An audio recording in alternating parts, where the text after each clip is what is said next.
الجزائر، ومين ما يحب الجزائر.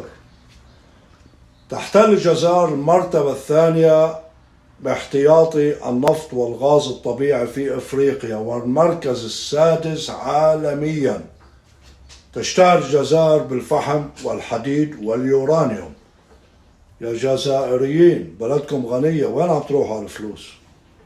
تصرفوها على ملذاتكم الشخصية؟ خبروني بالتعليقات.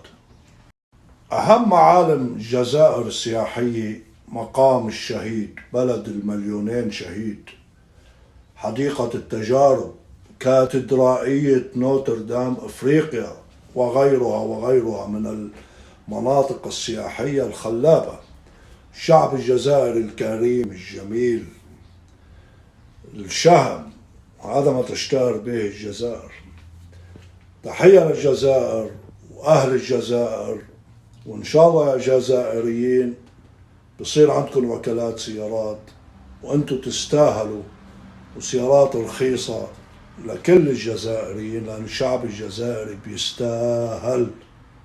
بس السؤال، وين عم تروح الفلوس هذه؟ ما شاء الله الجزائر بلد غنية، وين على الفلوس عم بتروح يا جزائريين؟ خبروني بالتعليقات. تحية للجزائر ولأهل الجزائر.